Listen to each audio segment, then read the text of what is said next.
Muy buenos días, hermanos. Que Dios les bendiga. Es un hermoso día que podemos gozarnos y alabar el nombre de nuestro Señor, ¿verdad? Como cada domingo donde honramos y recordamos la resurrección de nuestro Señor, hoy es un día también donde podemos glorificarlo y alabar su nombre. Hemos tenido semanas bien agitadas, bien atareadas, con muchas actividades de varones, las conferencias también y otras cosas que hemos tenido, con los matrimonios también previamente. Y bueno, sin duda que el Señor es bueno y es fiel. También, ¿verdad?, seguimos firmes ahí apoyando la misión de Quillota. Estemos orando por los hermanos allá en Quillota, para que el Señor levante ahí una hermosa iglesia para su gloria. Provea también un liderazgo a esa misión, ya más permanente, ¿verdad? Oremos también por la misión de Villa Alemana. Isaac está allá sirviendo al Señor, ¿verdad? Y también la obra está avanzando, está creciendo. En unos días más, ya para el mes de junio, el primer domingo de junio, vamos a tener bautismos. Vamos a bautizar a varios hermanos y hermanas que ya han completado el curso de fundamentos. Y otros que se van a añadir también por traslado. Estemos orando por estos hermanos para que el Señor les anime, les fortalezca y puedan llegar, ¿verdad?, a ese tiempo de su bautismo. Es posible también que tengamos una reunión en conjunto con los de Villa Alemana, porque también hay hermanos allá que se quieren bautizar. Así que, como ven, la obra avanza, crece y damos la gloria al Señor por eso. Acompáñenme, vamos a ir a la palabra del Señor ahora en esta mañana. Vamos a ir a la palabra de Dios, así que por favor, acompáñenme a 1 Corintios capítulo 3. 1 Corintios capítulo 3. Y vamos a leer de los versículos 9 en adelante. 1 Corintios capítulo 3, versículos 9 en adelante. Vamos a esperar que todos lleguen ahí, porque ahí vamos a tomar un concepto muy relevante que ya lo hemos visto, ya lo hemos estudiado en otras oportunidades, pero vamos a especificarnos, vamos a profundizar en un aspecto fundamental que necesitamos comprender en el contexto de una iglesia que está en crecimiento, en el contexto de una obra que está avanzando. 1 Corintios capítulo 3, versículos 9 en adelante dice así. Vamos a leer hasta el versículo 11. Dice: porque nosotros somos colaboradores de Dios, y vosotros sois labranza de Dios, edificio de Dios. Conforme a la gracia que me ha sido dada, yo como perito arquitecto puse el fundamento, y otro edifica encima. Pero cada uno mire cómo sobreedifica. Porque nadie puede poner otro fundamento que el que está puesto, el cual es Jesucristo. Oremos, hermanos. Señor, te doy muchas gracias por tu palabra y te ruego que ella nos guíe, nos dirija en esta mañana para enfocarnos en tu voluntad hacia nuestra iglesia, como también tu voluntad agradable y perfecta a nuestras vidas.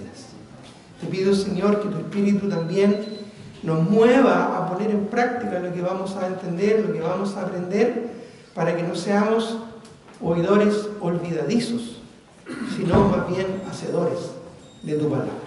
Te lo pido, Padre, y te lo ruego en el nombre de Jesús. Amén. Muy bien. Ya hemos estudiado, ya hemos hablado acerca de los simbolismos que se usan en el Nuevo Testamento para referirse a la iglesia. Uno de estos simbolismos que ya lo estudiamos tenía que ver con un edificio en construcción, con una obra que está siendo edificada. Acompáñenme, por favor, ahora a Efesios, capítulo 4, versículo 12. Porque este también es otro aspecto que estudiamos ya, consideramos ya, pero que quiero reforzar y que nos va a dar la idea fundamental, esencial, la idea primordial de lo que vamos a desarrollar en esta mañana. En Efesios 4, versículo 12, dice la palabra del Señor, en el contexto está hablando de cómo Dios establece un liderazgo dentro de la iglesia, y en el versículo 12 dice: a fin de perfeccionar a los santos, ya se perfeccionan a los creyentes, ¿para qué? Para la obra del ministerio. ¿Con qué propósito? ¿Con qué fin? ¿Para qué? Para la edificación del cuerpo de Cristo. En una iglesia no solamente asistimos, sino que estamos reunidos, estamos congregados, estamos en comunión para cumplir un propósito, que es edificar sobre el fundamento que es Jesucristo, edificar su iglesia, edificar el cuerpo de Cristo. En una ocasión, un hombre, ¿verdad?, común, estaba caminando y vio un sitio, un edificio en construcción. Así que se acercó a este edificio en construcción, ¿ya? Y se acercó y vio a varios trabajadores que estaban ahí, ¿verdad?, laborando. Se acercó a uno de ellos, que estaba muy ahí afanado, ¿verdad?, en poner ladrillos, ¿ya? Y se acerca y le dice: ¿qué haces? ¿Qué estás haciendo? Entonces el obrero, ¿verdad?, que fue pillado ahí en esa labor, un poco sorprendido, se da vuelta y le dice: ¿qué no ves que estoy edificando ladrillos? ¿Poniendo ladrillos? Ah, ok, ya, está bien. Sí, veo que estás poniendo ladrillos. Bueno, avanzó un poquito más este hombre y vio a otro obrero que estaba trabajando en la misma edificación. Y le hace la misma pregunta: ¿y tú qué haces acá? ¿Qué estás haciendo?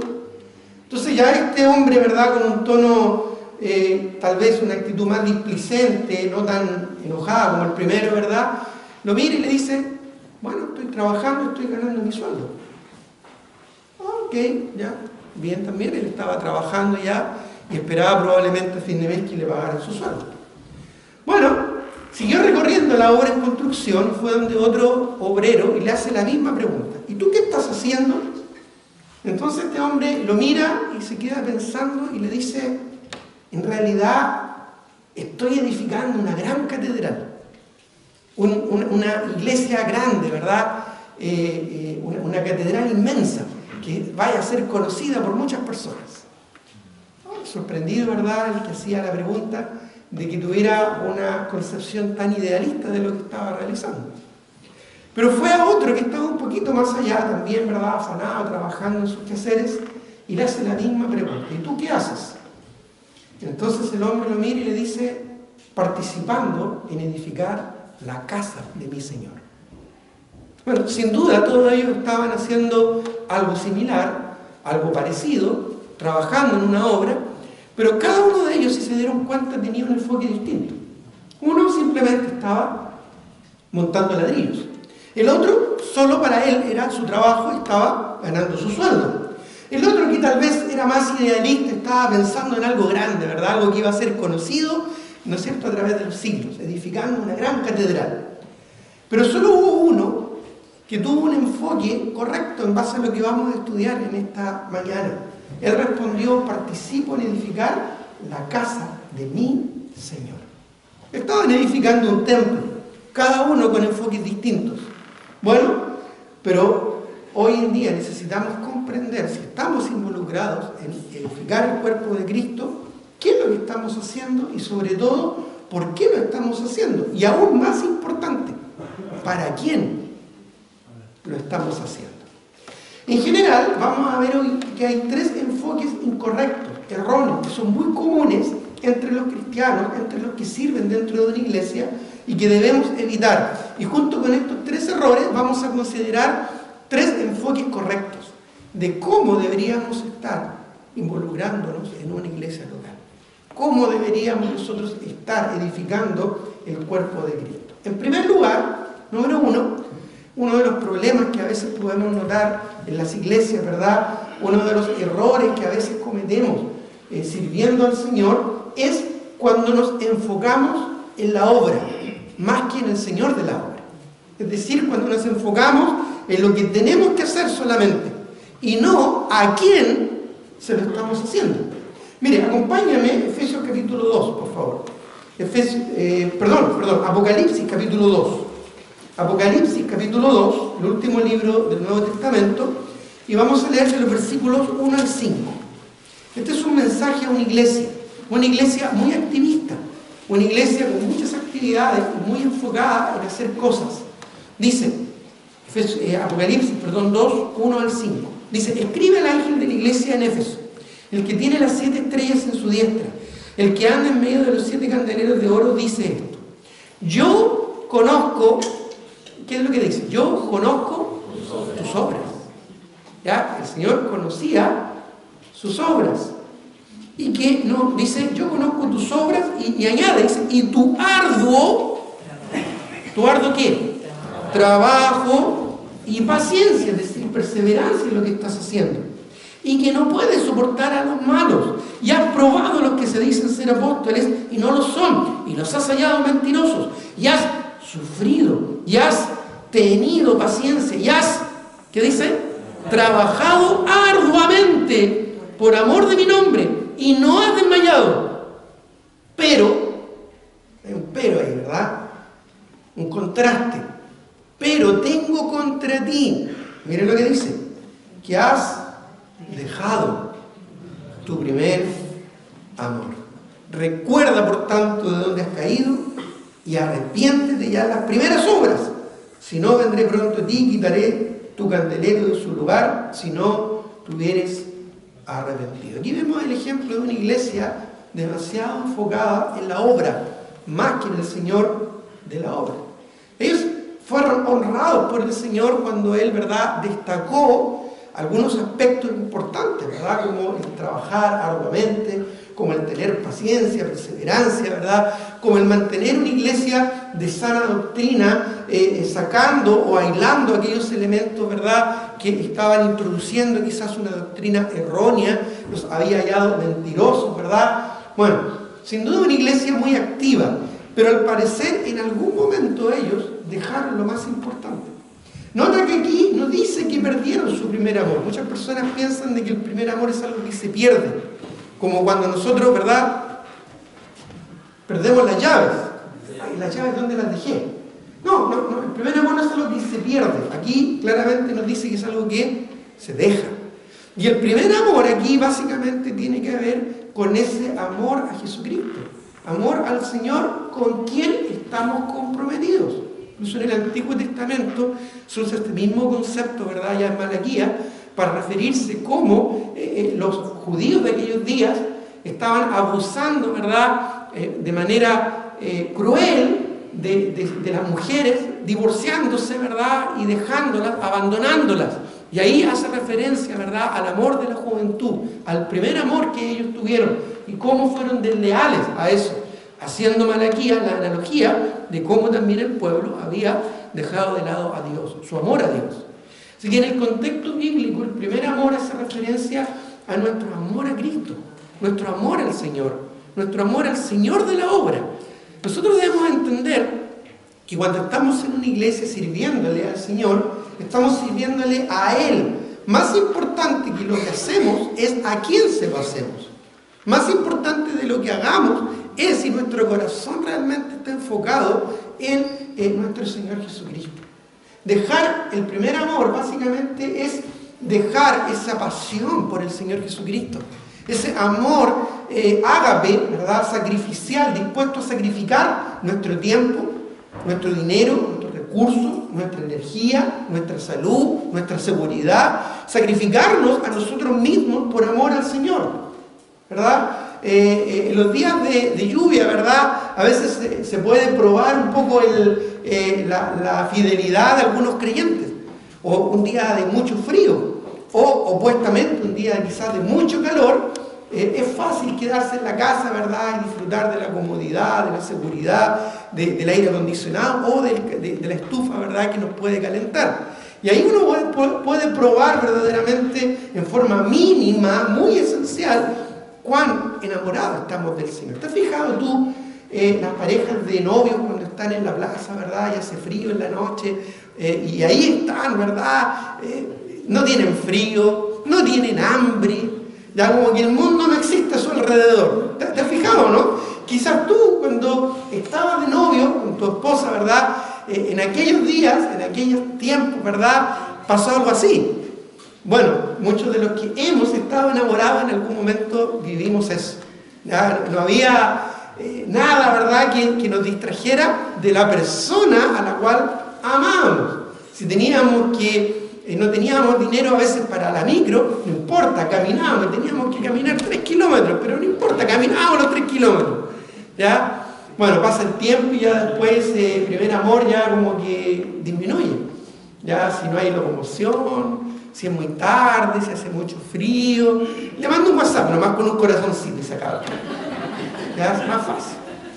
Bueno, a veces nosotros en la iglesia podemos cometer el error y el peligro de enfocarnos demasiado en lo que tenemos que hacer. No, yo como maestro de escuela dominical voy a ser un maestro de excelencia y voy a hacer la mejor clase. Como predicador voy a predicar el mejor sermón y me voy a preparar estudiando el griego, el hebreo, ¿verdad? El arameo, si estoy predicando del libro de Daniel, ya, porque quiero hacerlo con excelencia. O si yo estoy, ¿verdad?, discipulando, no, yo voy a ser el mejor discipulador y mi discípulo va a ser el mejor de todos. Y nos enfocamos mucho en eso, ¿verdad?, en ser excelentes. Y de alguna manera hacerlo con excelencia y con profesionalismo, ¿verdad?, casi exigiéndonos al máximo, siendo muy exigentes aún con nosotros mismos. Ya llevamos el perfeccionismo a un nivel muy elevado y muy alto. Y está bien cuando queremos hacerlo con un corazón limpio y santo para el Señor.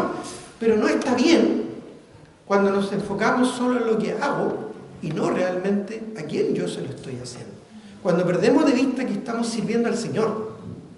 ¿Ya? Cuando perdemos de vista que realmente estamos amándole y lo hacemos por amor.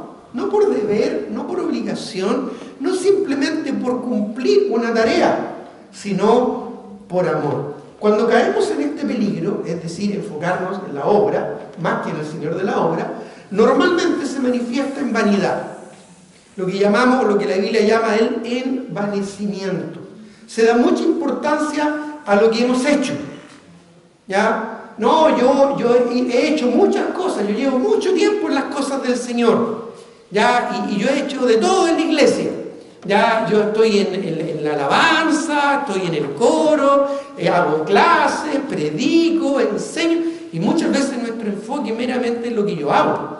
Puede que tú lo hagas muy bien, pero realmente tu corazón lo estás haciendo con un corazón enamorado de tu Señor. Porque si no, es muy fácil que llegue a nuestra vida el envanecimiento, los logros alcanzados, los programas, los ministerios, el número que podamos congregar. No, tuvimos 1000 personas en la iglesia. La fama, algunos incluso más modernos, ¿verdad?, más actualizados, llaman a esto marcar presencia. ¿Ya? Bueno, como sea que tú le llames, ¿verdad?, el ser más conocido o más reconocido, el destacar socialmente, el hacernos notar, el engrandecer a la iglesia o incluso a sus líderes, donde predicadores llegan a ser muy famosos e importantes porque se destaca al hombre, pero muchas veces se deja de lado al que hace posible que todo eso ocurra, que es al Señor. Es muy fácil a veces enfocarnos en lo que hacemos más que en a quién lo estamos haciendo. Muchas veces es fácil enfocarnos en la obra y dejar de lado al Señor de la obra. ¿A quién estamos haciendo nuestro esfuerzo y nuestro sacrificio?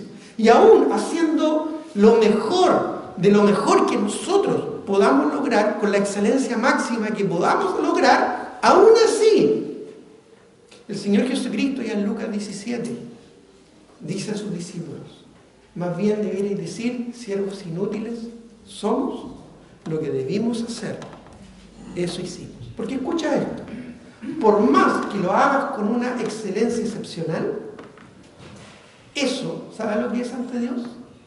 Un trapo inmundo. Porque aún nuestras justicias son como trapos de inmundicia ante el Señor. Esto no es excusa para hacer las cosas de manera descuidada, porque cuando tú realmente amas al Señor vas a querer hacerlo con la mejor calidad posible. Pero por favor, nunca se te olvide que lo estás haciendo para el Señor y no para ti, no para tú sentirse satisfecho de una obra bien cumplida o de un trabajo bien realizado. No se trata de la satisfacción de haber hecho bien una clase, no se trata de la satisfacción de haber predicado un buen sermón, se trata simplemente de que tú quieres agradar al Señor. Ese año pasado que he terminado de predicar y he sentido que mi mensaje fue un fracaso. He bajado al púlpito muy triste, pero se me ha acercado a alguien o he visto simplemente cómo ese mensaje tuvo un efecto en la vida de las personas. Como también he vivido la otra cara de la moneda, que me he bajado pensando que predicaba un excelente mensaje. Y luego, ¿verdad?, pregunto unos días después y nadie se acuerda de lo que prediqué. En realidad, el resultado se lo dejamos al Señor, porque de Él es la obra. Nosotros hacemos lo mejor que podamos, como siervos inútiles. Hacemos lo que tenemos que hacer y nada más. Pero aquí lo importante no somos nosotros, es el Señor. Eso es importante que tenemos que entender. A veces es muy sutil la diferencia entre buscar la gloria de Dios y la nuestra.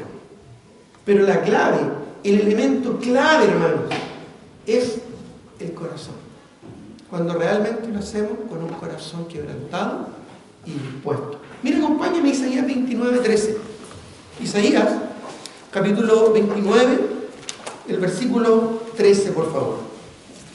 Si no alcanzas a llegar a esta lectura, pon atención. Isaías 29:13 dice: dice pues el Señor, porque este pueblo se acerca a mí. Qué bueno escuchar eso, ¿verdad? ¿Cómo nos podemos acercar al Señor? Dice, este pueblo se acerca a mí. ¿Pero qué dice? Con su boca y con sus labios me honra. Qué hermoso escuchar a creyentes cantar, alabar y glorificar el nombre del Señor. Y hoy en día hay mucho de eso en nuestras iglesias. Pero, miren lo que dice, pero su corazón está lejos de mí. Su corazón está lejos de mí. Y su temor de mí no es más que un mandamiento de hombres que les ha sido enseñado. ¿Por qué hacemos las cosas para el Señor? ¿Solo porque es eso lo que tenemos que hacer? ¿O realmente lo hacemos con un corazón lleno de amor y de gratitud por nuestro Señor? Jeremías capítulo 12, un libro más atrás, Jeremías capítulo 12, versículo 1 al 3. Jeremías capítulo 12, versículo 1 al 3, dice: justo eres tú, oh Jehová, para que yo dispute contigo. Sin embargo, alegaré mi causa ante ti. ¿Por qué? ¿Por qué es prosperado el camino de los impíos y tienen bien todos los que se portan deslealmente? Los plantaste y echaron raíces, crecieron y dieron fruto. Cercano estás tú en sus bocas, pero lejos de sus corazones. Pero tú, oh Jehová, me conoces, que viste y probaste, ¿qué dice? Mi corazón para contigo. Arrebátalos como ovejas para el degolladero y señálalos para el día de la matanza. Probaste mi corazón, dice Jeremías. Probaste mi corazón, no mi obra. No si fue con la mayor calidad o la mayor excelencia. Cuidado, hermanos, hermanas, cuando nos preocupamos, ¿verdad?, solamente de lo que hacemos y la calidad de lo que hacemos, el resultado de lo que hacemos, y no nos enfocamos en que lo estamos haciendo para nuestro Señor y lo debemos hacer por amor. Por amor. Por el mismo amor que Él mostró para con nosotros. Cuando el Señor perdonó a una mujer pecadora frente, ¿verdad?, a otros que se creían más justos, el Señor dijo: al que mucho le ha sido perdonado, mucho ama. ¿Cuánto amas tú al Señor? ¿Sientes que el Señor te ha perdonado en muchas cosas? ¿Te ha librado incluso de muchas cosas? Bueno, eso hay que demostrarlo. Y lo hacemos obrando para el Señor. Mateo capítulo 6, un pasaje ya en el Nuevo Testamento. Mateo capítulo 6, el versículo 21. Un pasaje que se aplica en muchos aspectos. Mateo capítulo 6, versículo 21 dice: porque donde esté vuestro tesoro, allí estará también vuestro corazón. Donde esté vuestro tesoro, allí estará también vuestro corazón. ¿Dónde está tu corazón? ¿En lo que haces? ¿O a quién estás haciendo? ¿En la eficacia, en la eficiencia, en que las cosas funcionen? ¿En que las cosas resulten? ¿En que nada se escape del control de lo que haces? en que todo lo que vayas a decir o todo lo que vayas a hacer funcione o suene perfecto, está bien. Si tu verdadera motivación no es tanto lo que haces, sino es a quién tú lo estás haciendo. Porque el Señor ve el corazón. Él no ve lo que vemos nosotros. Él no escucha lo que nosotros oímos. Él ve lo que está dentro. Él ve la motivación interna del corazón. En el tribunal de Cristo no solo nuestras obras van a ser juzgadas. La Biblia dice que aún las intenciones de nuestro corazón. Así que tengamos cuidado, hermanos, hermanas, cuando nos enfocamos más en la obra que en el Señor de la obra. Cuando lo más importante, ¿verdad?, es la obra y no el Señor de la iglesia. No es la iglesia, sino la cabeza de Cristo, que es la iglesia. Lo importante no somos nosotros, es el Señor. A Él debe ser la honra y a Él debe ser la gloria. ¿Dónde está tu tesoro? Es decir, lo más importante. ¿Dónde está tu corazón? Es decir, ¿dónde estás dispuesto a sacrificarte a ti mismo en virtud de alguien que debería ser el Señor? En Proverbios 23, 26, en el Antiguo Testamento nuevamente, en el libro de Proverbios capítulo 23, el versículo 26, dice aquí la palabra del Señor. Proverbios capítulo 23, el versículo 26 dice: Dame, dice, hijo mío, tu corazón. Dame, hijo mío, tu corazón. Y miren tus ojos por mis caminos. Dale al Señor tus capacidades, tus habilidades. Dale al Señor tu conocimiento de la Escritura. Dale al Señor tu instrumento. Dale al Señor tu tiempo, tu capacidad, tu energía, tu personalidad. Dásela al Señor. El Señor quiere tenerte a ti, más que lo que tú hagas. ¿Sabes qué? El Señor puede levantar un predicador de una piedra.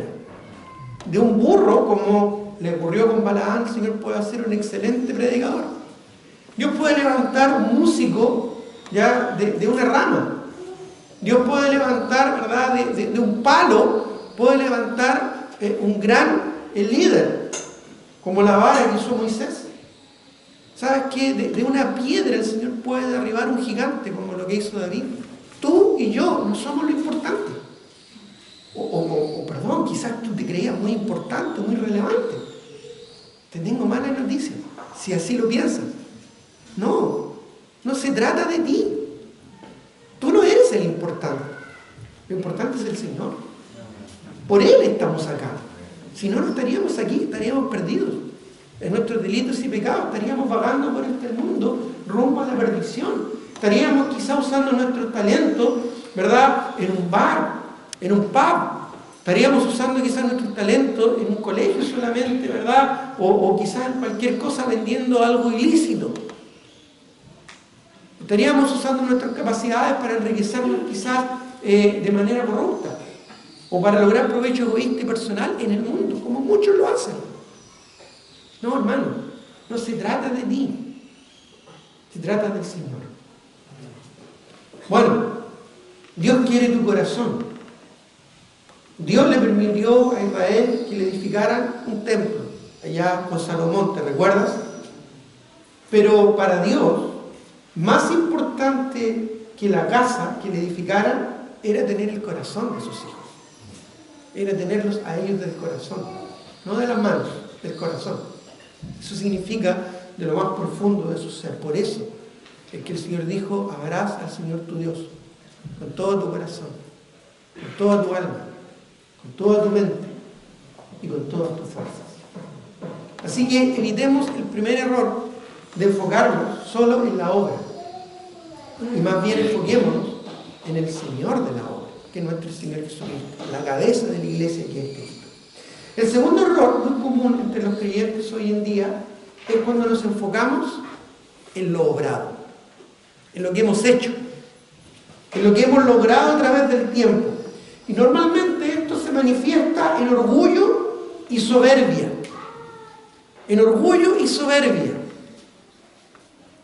Cuando realmente deberíamos cada vez, cada tiempo, cada cosa que hacemos para el Señor ser más humildes, reconociendo que de Él, por Él y para Él son todas las cosas.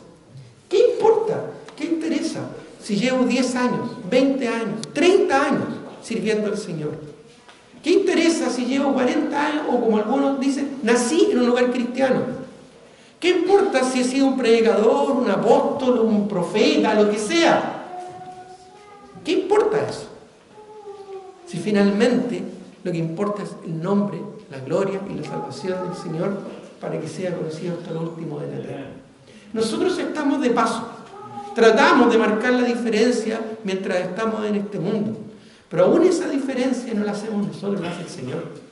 Aún en la historia hay un antes de Cristo y un después de Cristo. No hay, que yo sepa, ¿verdad?, un antes de Guillermo Carey y un después de Guillermo Carey. O un antes de C.H. Spurgeon o un después de Spurgeon. No sé, no hay un calendario, ¿verdad?, que yo vea y que diga antes de Moody y después de Moody.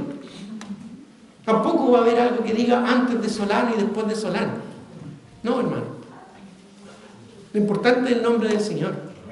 Y lo importante es cuando hacemos las cosas con humildad, sabiendo que aún lo que hacemos no solo es para el Señor, ¿verdad?, sino también lo que hacemos es por el Señor. Todas las habilidades, todos los talentos, todos los dones que tú tienes te los dio el Señor. Si no hay nada que nosotros podamos hacer para agradar a Dios por nosotros mismos, solamente en Cristo hallamos significancia, hallamos sentido, hallamos valoración en lo que hacemos. El problema es cuando nos enfocamos en lo obrado. Jueces, capítulo 7. Jueces, capítulo 7, versículo 1 en adelante. Busquémoslo, por favor. Jueces, capítulo 7, versículo 1 en adelante. Si no alcanzas a llegar en la lectura, pon atención. Jueces, capítulo 7, verso 1 en adelante. Dice: levantándose pues de mañana Jerobbaal, el cual es Gedeón, ya conocemos un poco de la historia, y todo el pueblo que estaba con él acamparon junto a la fuente de Arod. Tenía el campamento de los madianitas al norte, más allá del collado de Moré, en el valle, un campamento gigantesco de los enemigos de Israel, los madianitas. Y Jehová dijo a Gedeón: el pueblo que está contigo es mucho para que yo entregue a los madianitas en su mano. No sea que se alabe Israel contra mí diciendo: mi mano me ha salvado. Es un mensaje súper claro que Dios quiere darle a la nación. No es con tu fuerza, no es con tu poder, no es con tu espada, no es con tu capacidad que vas a derrotar a los madianitas. Sigamos la lectura. Ahora pues, haz pregonar a oídos del pueblo diciendo: quien tema y se estremezca, madrugue y devuélvase desde el monte de Galaad. Y se volvieron los del pueblo 22.000 y quedaron 10.000. 10.000, o sea, ¿cuántos eran en total? Si quedaron 10.000 y se volvieron 22.000. A ver, los matemáticos, ¿cuánto era? Harta gente, ¿verdad? Ya con eso tú puedes hacer frente a cualquier ejército. Pero eran muchos según el Señor. ¿Y cuántos se volvieron? Se volvieron de los del pueblo 22.000, miedosos, temerosos, ¿verdad?, débiles de corazón, pusilánimes de su alma, se regresaron. Y quedaron 10.000. Bueno, con 10.000, pero 10.000 de los buenos. 10.000 con los que vamos a ir a la pelea. Miren lo que dice: y Jehová dijo a Gedeón: aún es mucho el pueblo. Ya a esa altura, no sé, yo no estuve ahí, pero me imagino la cara de Gedeón. Así como, ya. Él no conocía la historia, estaba viviendo la historia. Nosotros conocemos la historia y el resultado de la historia. Pero ponte un poquito en el lugar de este hombre, ¿ya? O sea, estás enfrentando un ejército inmenso y el Señor poco a poco te está mermando tu capacidad. ¿Entiendes? Jehová dijo a Gedeón: aún es mucho el pueblo. Llévalos a las aguas y allí te los probaré, y del que yo te diga, vaya este contigo, irá. Más de cualquiera que yo te diga, este no vaya contigo, el tal no irá. Entonces llevó al pueblo a las aguas, y Jehová dijo a Gedeón: cualquiera que lamiere las aguas con su lengua como lame el perro, a aquel pondrás aparte. Asimismo cualquiera que se doblare sobre sus rodillas para beber. Y fue el número de los que lamieron, llevando el agua con la mano a su boca, 300 hombres. Y todo el resto del pueblo se dobló sobre sus rodillas para beber las aguas. Yo he escuchado muchas interpretaciones de este pasaje. Ya algunos dicen, no, es que los que se doblaron sobre sus rodillas, ¿verdad?, y tomaron el agua, estaban más atentos, ya eso el Señor los escogió. O he escuchado también otros que no, se tiraron de guata, ¿verdad?, de estómago al piso y ahí la vieron con su lengua, que eran más como confiados, y de eso el Señor los rescató. En realidad da lo mismo, porque no interesa las capacidades, las habilidades, eso de nunca, desde un principio, nunca fue el tema. El Señor quería demostrar otra cosa. No escogió a los mejores, no escogió a los más atentos ni a los más confiados. Él simplemente quería escoger a los pocos. Dice que, versículo 7, entonces Jehová dijo a Gedeón, con estos 300 hombres que lavieran el agua, os salvaré, y entregaré a los madianitas en tus manos, y váyase toda la demás gente, cada uno a su lugar. O sea, aunque si estos 300 dicen que se arrodillaron y tomaron el agua y la lavieron, si hubiera sido al revés, que 300 se tiraron al suelo y tomaron del suelo, habría escogido los 300. Si el punto no era la capacidad que ellos tenían, el punto era lo que el Señor quería hacer. ¿Y qué es lo que hizo? Algo tan sencillo como decirles que tomaran una antorcha, llevaran un cántaro de greda, pusieran la antorcha dentro del cántaro, ¿verdad?, y al momento señalado la quebraran. Y gritaran en ese momento por Gedeón y por Jehová. Eso era todo. Ellos no hicieron nada más. Y Dios derrotó a los madianitas. Si has leído la historia, ¿verdad?, puedes incluso hallar mucho más detalles interesantes en esa historia. Pero ¿cuál fue el punto principal que de un principio el Señor quería establecer? Esto lo hago yo, no ustedes. No se trata de ustedes. No tiene que ver con la capacidad que tengas de hacer una clase. No tiene que ver con la habilidad que tengas de ganarte el corazón de una persona al disipularla. No tiene que ver con el sonido que emitas desde un instrumento. O la calidad de sonido que salga de un equipo de sonido. No tiene que ver con la habilidad que tengas de manejar el proyector. No tiene que ver con la capacidad que tengas de recibir a la gente en la portería. No tiene que ver con lo amoroso que tú eres para que la gente llegue a la iglesia. O con tu capacidad de exhortar o de aconsejar. O con tu capacidad de predicar o de enseñar. No, hermano, no tiene que ver con eso. Tiene que ver con el poder del Señor. Podemos hacer muchas cosas en nuestra humana debilidad. ¿Sabes cómo se llama eso? Hacerlo en la carne. Cuídate, cuidémonos de no hacer las cosas en la carne, sino en dependencia del Espíritu. Ahora el mismo Señor Jesucristo, cuando se despojó a sí mismo, la doctrina de la kenosis, ¿verdad? Ya Filipenses capítulo 2, ya del 4 al 11, el que no estimó el ser igual a Dios como cosa que aferrarse, sino que se despojó a sí mismo. Él, sus grandes obras de poder y de milagros, no las hizo en su fuerza, ¿sabías tú? Él se despojó a sí mismo, dejó de lado, veló sus atributos divinos. Él lo hizo en el poder del Espíritu. Eso fue profetizado incluso por Isaías. Vendrá mi espíritu sobre ti, y te ungiré, dice Jehová. Y sus grandes obras de poder fueron hechas en el Espíritu, en dependencia del Espíritu, el mismo Señor Jesucristo, en el cual y por el cual fueron creadas todas las cosas. Se sujetó al poder del Espíritu Santo de otra persona para manifestar su grandeza. Hermano, no se trata de ti nuevamente, ni siquiera de lo obrado o lo que hayas hecho. Se trata del Señor. Otro ejemplo, Deuteronomio 8. Deuteronomio capítulo 8, versículo 11. Conocemos grandes historias como la de Sansón, ¿verdad?, derrotando a los filisteos. Conocemos grandes historias, ¿verdad?, como la que ya vimos de Gedeón derrotando a los madianitas. Vemos grandes historias del rey David, ¿verdad?, destruyendo a los enemigos de Israel. Miren lo que dice acá el Deuteronomio, por favor. Deuteronomio capítulo 8, versículo 11 en adelante. Dice: Cuídate, dice, de no olvidarte de Jehová tu Dios para cumplir sus mandamientos, sus decretos y sus estatutos que yo te ordeno hoy. Esto es cuando iban a entrar a la tierra prometida, a conquistar la tierra prometida.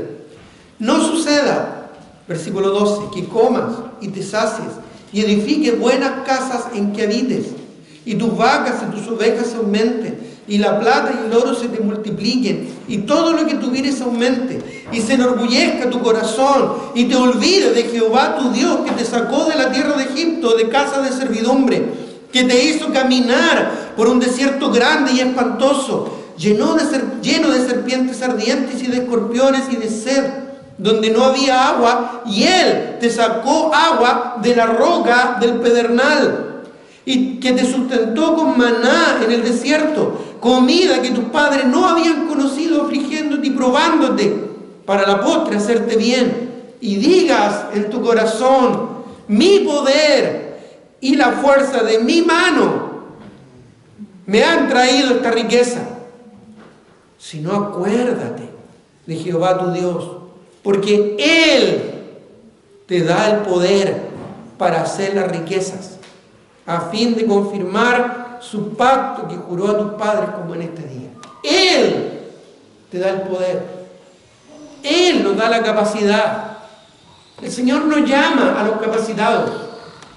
Él capacita a los que Él llama. Él nos da sus dones. Él nos da habilidades. Él nos da la capacidad. Todo lo que tú tienes, todo lo que tú haces, no solo es para Él, sino es por Él. Mis capacidades, mis ministerios, mi trayectoria, todo lo que he hecho, todos los sacrificios que he hecho por la iglesia, no son míos. Son por la gracia del Señor. Son porque Dios me dio el privilegio y la oportunidad de participar en una obra más grande que yo, más importante que yo. Muchas veces mis sacrificios, entre comillas, son interesados. Oh, pastor, si usted supiera cuán temprano me levanté hoy para poder llegar temprano a la iglesia. Oh, pastor, si usted supiera todo lo que tuve que hacer en la semana para poder preparar una buena clase de escuela dominical. Oh, pastor, si usted supiera todos los problemas que tuve que enfrentar para preparar un mensaje. Oh, pastor, si usted supiera todo lo que tuve que hacer para tener el dinero para poder llegar y congregarme. Bueno, en primer lugar, no me tienes que rendir cuenta a mí. Tenemos que rendirle todos nosotros cuenta al Señor. Y en segundo lugar, ¿qué es lo que hemos hecho? ¿Qué es lo que hemos hecho? Más de lo que Cristo hizo por nosotros. Si Cristo murió en una cruz, fue torturado, le desgarraron su carne viva en esos látigos que le dieron. Le pusieron una corona de espinas, lo atravesaron, lo clavaron en un madero, desnudo frente a la comunidad. ¿Qué es lo que hacemos nosotros? ¿Qué sacrificios hacemos nosotros por el Señor? Oh, pastor, si usted supiera el sacrificio que he hecho estando acá, con el sueño, con el cansancio, con todo lo que he hecho. ¿Qué le diríamos al Señor allí cuando estuvo en el huerto de Getsemaní, orando y sudando gotas de sangre por la angustia de la crucifixión? ¿Seríamos capaces de darle a Él, de presentarle a Él nuestros sacrificios? Hermano, hermana, no hemos hecho nada en relación y en virtud de lo que Cristo hizo por nosotros. Es más, otros creyentes a lo largo de la historia han hecho mucho más de lo que tú y yo hemos hecho en toda nuestra vida de cristianos. Madres que vieron morir a sus hijos para no negar a Cristo en la Inquisición. Hombres que fueron torturados mientras abusaban de sus mujeres y mataban a sus hijas frente a sus ojos. Hombres que fueron quemados vivos para que este libro que nosotros tenemos en nuestras manos pudiera ser predicado. Entonces, cada vez que nosotros pensemos que hemos hecho algo para el Señor, solo pensemos en eso. Y ligerito se nos va a pasar la presunción, ¿verdad? Y el orgullo y la vanidad de nuestro corazón. No hemos hecho nada, hermanos. Tú no sabes lo que es la persecución. Porque en el trabajo quizás te aíslan o te dicen canuto, o porque quizás en tu techo caen piedras. ¿Crees que eso es persecución? ¿Crees que eso es persecución? ¿Y qué de Mustafa, este joven que conocí allá en Marruecos, que su familia le quitó a su esposa y perdió su trabajo y nadie le iba a dar trabajo? Y lo metieron en la cárcel 2 semanas porque simplemente dijo que era cristiano, que se había convertido al cristianismo. Perdió su esposa, perdió su familia, perdió su trabajo, perdió su dignidad, solo por llamarse cristiano. Estamos hablando de la actualidad, no estamos hablando del libro de los mártires, ¿verdad? De cosas que sucedieron hace 1000 años o 1200 años. Estamos hablando de hoy en día, personas de carne y hueso como tú, como yo. Entonces, ¿qué hemos hecho? ¿Qué hemos hecho por el Señor? No, Señor, es que usted sabe ya con mis enfermedades, con mis conflictos, con mi edad, me cuesta. Y esa viuda pobre que estaba por morir y no tenía nada y dio solo 2 blancas, pero el Señor la honró porque había dado todo lo que tenía. ¿Dónde quedamos nosotros en comparación? Siempre las comparaciones son odiosas, ¿no es cierto? Pero realmente nos hacen bien para ubicarnos un poquito y darnos cuenta que no somos. No hemos hecho tanto en realidad. No hemos hecho tanto. Que me cuesta llegar a la iglesia, pastor. 2 días en una canoa, remando, para poder llegar a una predicación. Eso es sacrificio. Eso es esfuerzo, hermano. Eso es dedicación. Tú no tienes que dormir a orilla del río en una canoa, ¿verdad? Y estar 2 días remando para poder llegar a escuchar un mensaje. Nunca has hecho eso y probablemente nunca lo vas a hacer. A lo más quizás vas a tener que soportar un tráfico. Y en vez de un trayecto de hacerlo en media hora, te demoraste 1 hora y media. Bueno, tú no sabes lo que es navegar 8 horas de noche en un río sin quedarte dormido para no caerte de espalda y ahogarte. ¿Qué cosas hemos hecho, hermano? No hemos hecho nada. Si Cristo lo hizo todo. Entonces, cuando nos enfocamos en lo que hemos hecho, en lo que algunos llaman las glorias pasadas, ¿verdad? Ojalá se nos pase ligerito, hermano. Porque mis capacidades, mi ministerio, mi trayectoria no es lo relevante. A Dios no le interesa tanto lo que hago para Él, sino lo que soy en Él. A Dios no le interesa lo que haces, sino lo que tú eres y cómo tú estás siendo transformada a la imagen de Cristo. Eso es lo que a Dios le interesa. Eso es lo que Dios quiere de ti. Dios busca mi corazón más que mis manos. Dios busca lo que soy para Él, un hijo, una hija de Dios transformado por la gloria y gracia de nuestro Señor Jesucristo. Además, no podríamos hacer nada si no fuera por la gracia de Dios. Nada. Miren lo que dice Primera de Crónicas, por favor. Primera de Crónicas 29:11. Primera de Crónicas 29:11. Primera de Crónicas, capítulo 29, versículo 11. A veces pensamos, ¿verdad?, cuánto hemos hecho por el Señor, en algunos contextos quizás, ¿verdad?, en lugares donde quizás se manejan más recursos, podríamos pensar cuánto hemos dado por el Señor, cuánto hemos dado por Dios y su obra. Hace poco escuché el testimonio de un pastor, esto fue real, fue hace poquito, hace unos meses atrás, de un pastor que predicó, visitó a un misionero que está aquí en Chile. Ellos estaban por comprar un terreno, salía un poquito caro, y este pastor norteamericano volvió a su iglesia y predicó un mensaje, y dentro de ese mensaje comentó a modo de ilustración las necesidades que hay en el mundo, y comentó en particular la necesidad de este misionero que está en Chile, que tiene que comprar un terreno. Bueno, para hacer la historia más breve, quedó grabado eso.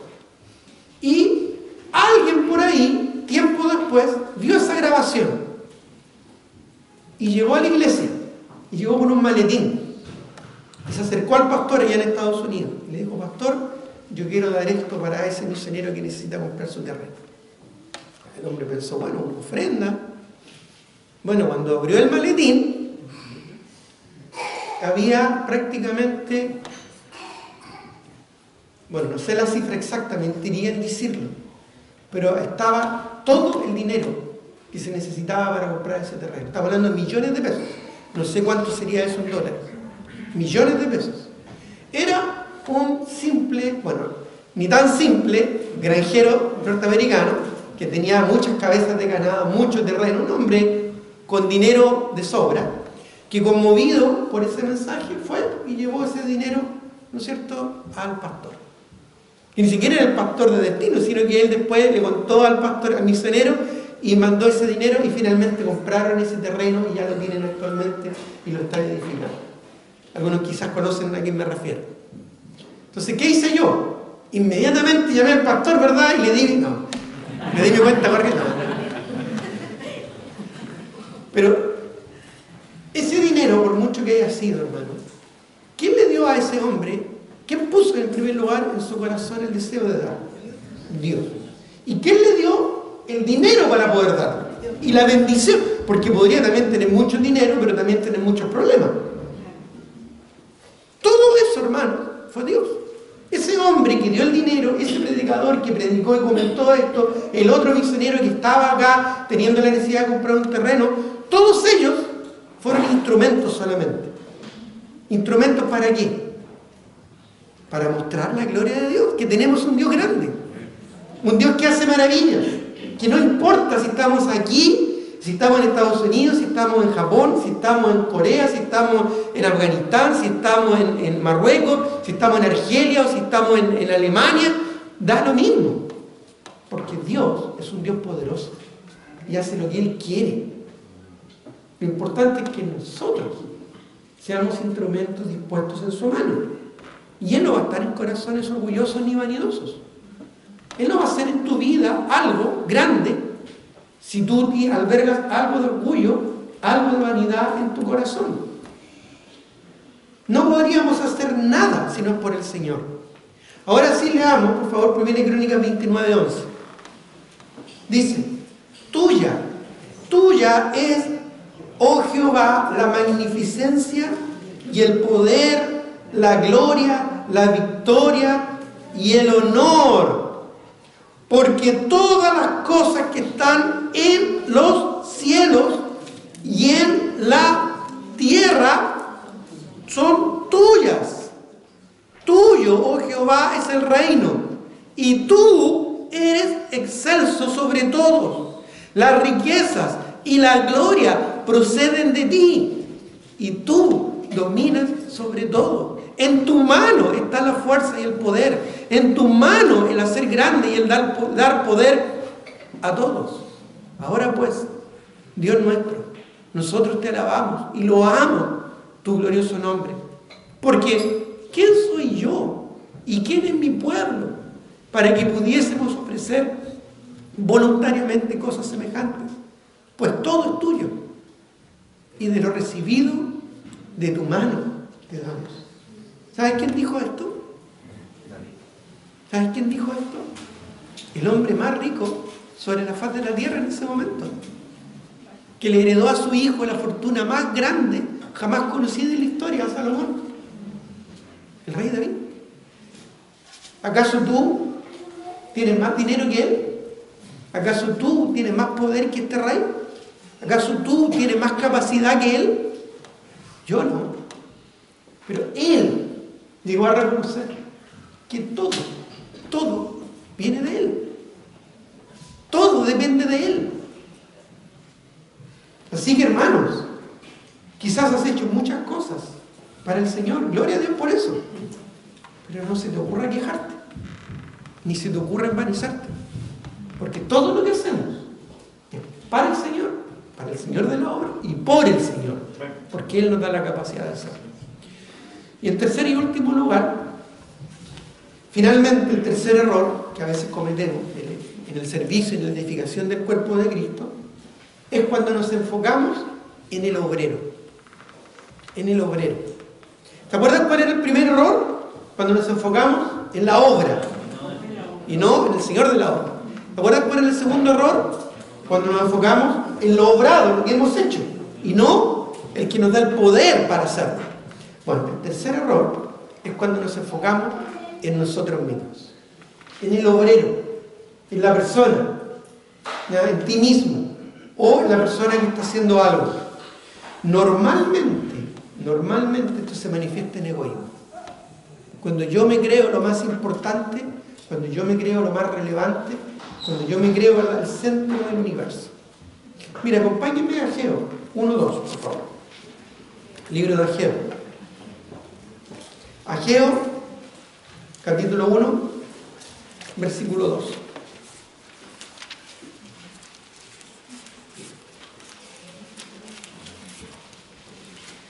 Si no alcanzas a llegar ahí, al libro de Ageo, pon atención. Ageo capítulo 1, versículo 2. Dice: así ha hablado Jehová de los ejércitos, diciendo, este pueblo dice, ¿no ha llegado en el tiempo de que la casa de Jehová sea reedificada? Entonces vino palabra de Jehová por medio del profeta Ageo, diciendo, ¿es para vosotros tiempo, para vosotros de habitar en vuestras casas artesonadas, y esta casa está desierta? Así pues ha dicho Jehová de los ejércitos, meditad bien sobre vuestros caminos, sembráis mucho y recogéis poco, coméis y no os saciáis, bebéis y no quedáis satisfechos, os vestís y no os calentáis. El que trabaja a jornal recibe su jornal en saco roto. Así ha dicho Jehová de los ejércitos, meditad sobre vuestros caminos, subid al monte y traed madera y reedificad la casa, y pondré en ella mi voluntad y seré glorificado, ha dicho Jehová. Buscáis mucho y halláis poco, y encerráis en casa, y yo lo disiparé en un soplo. ¿Por qué? Dice Jehová de los ejércitos, por cuanto mi casa está desierta, y cada uno de vosotros corre a su propia casa. Mis derechos, lo que está tan común hoy en día, ¿verdad? Mis derechos, mis propios intereses, lo que yo merezco, lo que he hecho, por todo lo que he hecho. Normalmente buscamos el reconocimiento, la palmadita en la espalda. Por último, lo hiciste bien. Buscamos un lugar, a veces una posición, un puesto. Hacemos solo lo que nos corresponde porque hacer más no tiene reconocimiento. Nadie lo ve, nadie lo sabe. Y yo no tengo por qué hacerlo. Otro lo puede hacer. Cuando a veces nos enfocamos en nosotros mismos, cuando a veces nos enfocamos en mí, cuando a veces nos enfocamos en lo que yo puedo hacer, lo que yo he hecho o lo que yo quiero ser, es cuando caemos en el egoísmo. Cuando caemos en el egoísmo. Lucas 17, versículo 7. Lucas, por favor, capítulo 17, versículo 7. Lo cité hace algún rato atrás, pero vale la pena que lo reafirmemos. Lucas 17, 7 al 10, porque a veces se nos olvida. A veces lo olvidamos. ¿Quién de vosotros, teniendo un siervo que ara o apacienta ganado, al volver del campo luego le dice, pasa, siéntate a la mesa?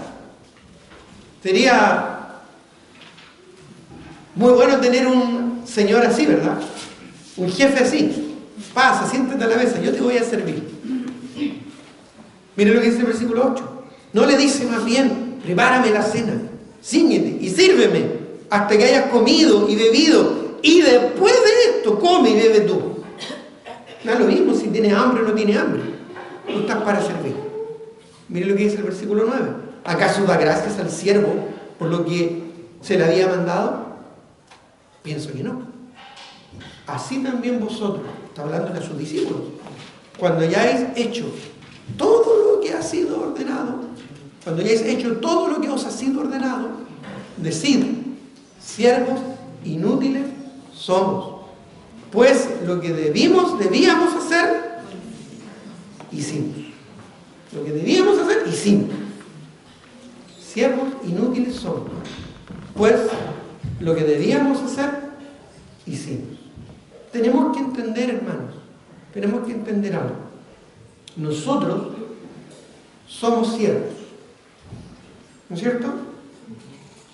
Pero ¿sabes de quién somos siervos? somos siervos de un siervo.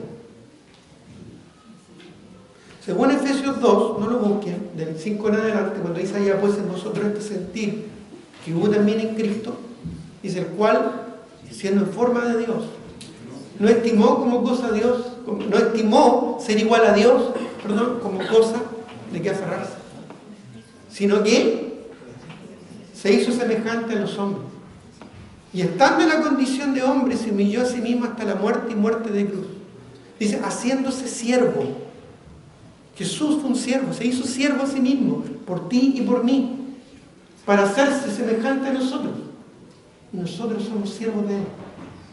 Somos los siervos de un siervo. Eso es lo que era un doulos, que es la palabra que se utiliza para siervo o esclavo, allá en el Nuevo Testamento. Así que en conclusión, hermanos, nuestra meta no es la obra. Nuestra meta no es la obra. Nuestra meta no es la iglesia. No, la iglesia es del Señor. Él se va a ocupar de edificar su iglesia. Nosotros colaboramos, participamos en esto. Nuestra meta no es la obra, ni tampoco lo obrado. Lo que hagamos con nuestra capacidad, con nuestros talentos, con nuestras habilidades. No, eso no es la meta. Ni tampoco el obrero. Nosotros no somos el objetivo. Tú no eres el centro del universo, ni lo más importante en esta historia. No es tu historia, es la historia de Él. Lo que Él va a hacer contigo, conmigo. La meta es Cristo. La meta es el Señor Jesucristo. Nuestro enfoque no debe estar ni en la iglesia o en lo que hago en la iglesia, ni en mí mismo, sino que nuestra mirada debe estar en Cristo. Puesto los ojos en Jesús, el autor y el consumador de la fe. Años atrás, tuve el privilegio de visitar una familia de misioneros. Y ellos se habían esmerado, se habían esforzado mucho en preparar una campaña, una reunión especial. Y yo estaba invitado como predicador, invitado en esa oportunidad. Ellos se habían esforzado mucho, habían hecho puerta a puerta, repartido folletos, tenían un programa súper bueno. Cuando llegó el día de la reunión, se puso a llover, pero como nunca antes yo he visto llover. Esto es en el sur de Chile. No llegó nadie. No llegó nadie. Pero nadie. De todas las personas, ¿verdad?, que no eran pocas, que podrían haber llegado, no llegó ni una. Solo estaba la familia, ¿no es cierto?, el hombre, su esposa, sus 3 hijas, una de ellas bebé.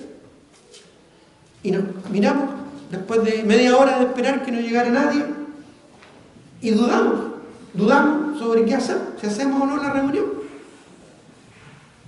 ¿Sabes lo que hicimos? La hicimos igual. Yo me paré en el púlpito y probablemente prediqué uno de los mejores sermones que he predicado en mi vida. Cuando terminó la reunión, tomando después oncecita ahí con mate y una sopaipilla en su orella, nos gozábamos en el Señor. Nos gozábamos. ¿Saben por qué? Porque aunque no llegó nadie a esa reunión, lo realmente importante fue entender de que estaba presente el ser más importante del universo, el Señor Jesucristo. Y eso era lo que importaba. Esa reunión era especial, no porque viniera mucha gente. De hecho, no llegó nadie. Era especial porque donde hay 2 o 3 congregados, ahí está el Señor. Y Él, solo Él, lo vale. Él es importante. Hermanos, de Él se trata. Dios puede levantar esta iglesia y hacerla una iglesia muy grande, con muchos recursos, o una iglesia muy pequeña. Está lo mismo. Lo importante es la gloria de Él. No la gloria nuestra, no la gloria tuya, no la gloria mía, sino la gloria del Señor. Que sea su gloria, su nombre y su salvación conocidos hasta lo último de la tierra. Tengamos un momento de oración. Señor, te doy gracias por tu palabra, te agradezco, Señor,